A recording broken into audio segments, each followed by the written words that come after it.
Exactly. Anong password? Kapal ng mukha mo. Opo. Mare. Ay, pare. Si pare. Hindi tutulog. Bakit? May sadya ako eh. Hindi ba pwede gisingin? Tulog nga eh. Bakit ba? Kung saan mo na naman yayakagin, ha? Aba, hindi ah.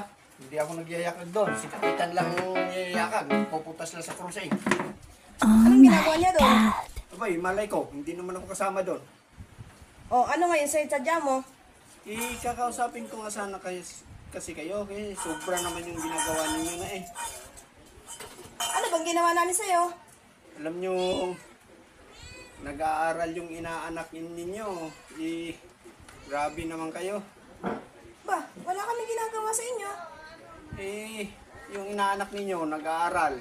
Online class. Kailangan nilang gumamit ng internet. Ba, huwag kang gamol, pare. Anong kinalaman namin dyan sa pag-aaral ng anak mo?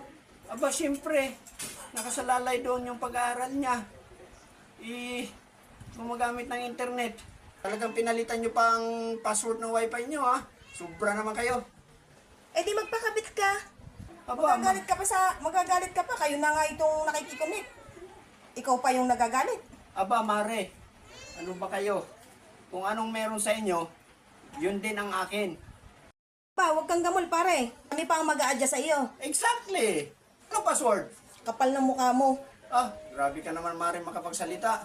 Anong password? Kapal ng mukha mo. Talaga namang inulit mo pa talaga. Ang sama-sama mo naman, mare. Ano nga password? Kapal ng mukha mo. All capital.